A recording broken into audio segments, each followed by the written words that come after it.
You know, you get a certain crankbait that you've just got so much confidence in.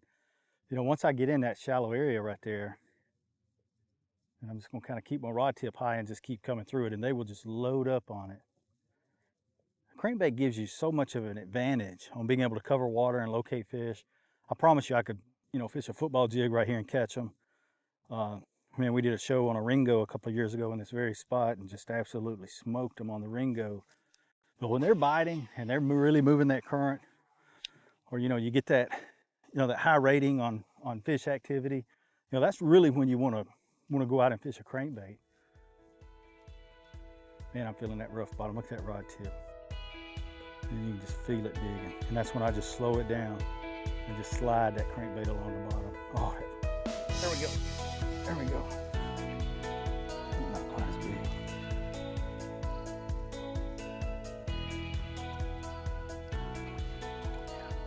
Down in that clear water. In a lot of places, smallmouth, you see them fighting. Pickwick, not so much. A little bigger than I thought when he bows that rod up. Man. Gorgeous. Look how fat though.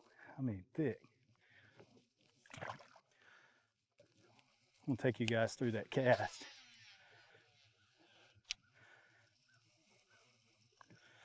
Man, that's 3 fish in virtually about 6 or 7 casts. But once you hit that bottom and it starts digging, just slow it down. And that weight transfer system will kick to the back, kick to the tail. And you can basically just fish it almost like a swim bait at that depth, just 2 inches above the bottom. Look at my rod tip. I'm reeling my rod in and the tip's not even, just barely, it's not even pulling. That weight transfers in the back. That's exactly, and you want to get back down, just start cranking it and it'll start digging again.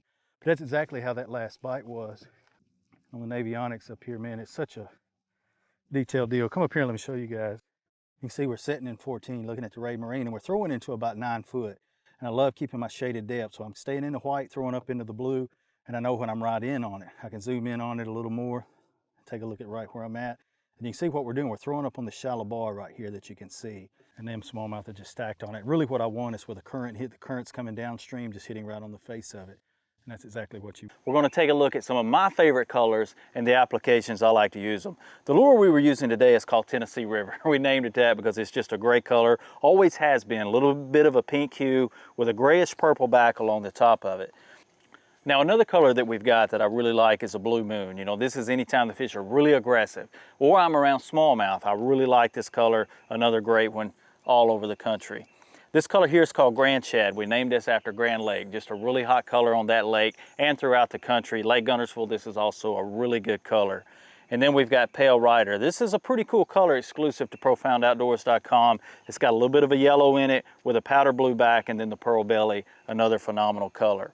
Now really, the key to this lure is how it's shaped and how it's designed. You can see here that we've got a real thin, what we call the paddle. This is actually what brings the lure down to its depths that it gets to. You can see that there's a continuation of a flat area that really keeps this lure diving, and it's almost like a continuation of the paddle, and it helps that lure reach those maximum depths. As this lure is diving down, one thing that's cool about the Z Boss 20 is it has a weight transfer system in it. I'm gonna put it here close to my mic so you can hear that. But what happens is when this weight falls to the back of the lure, it's now sitting back here in this chamber, and it causes this lure to get the bill up and hover.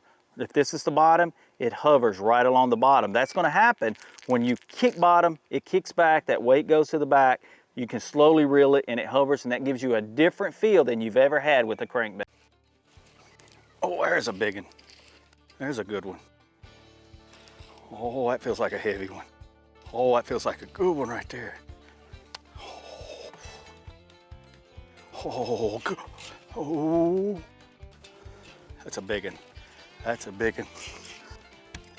Look at that line stripping. I can't look at that rod. Oh my goodness. Look at this rod.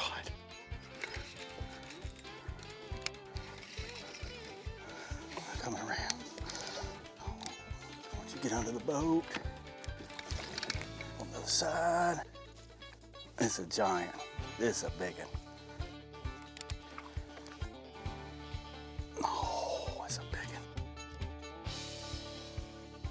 Oh my goodness.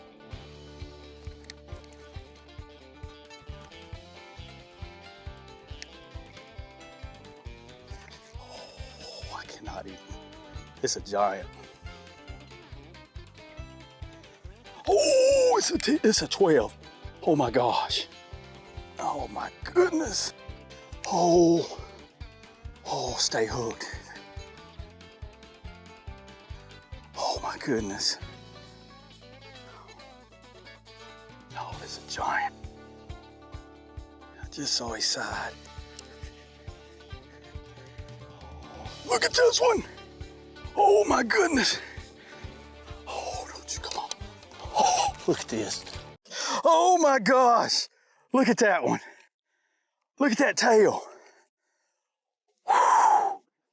Oh my goodness, absolute giant.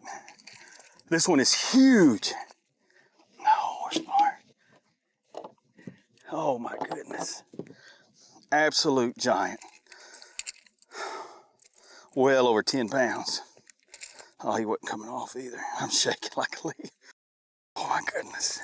Bug-eyed, you talk about an absolute specimen right there. That is a giant. Look how thick this fish is. Man, that's one of the top 3 or 4 fish I've ever caught. Oh, what a specimen. Look at this. Oh. Hey, anytime you catch them that's over 10, and that fish was easy 11 and a half, 12 pounds. Absolute giant, Z Boss 20. I'm gonna tell you, throwing crankbaits will catch you the biggest fish in the lake every time. Go around the country, watch the Elite Series tour, watch Major League Fishing, look at what the guys are catching the giants on. They're big, deep diving crankbaits. Put them in your arsenal, and you're gonna find you're gonna catch some of the biggest fish of the season. See you guys right here next week on Timmy Horton Outdoors.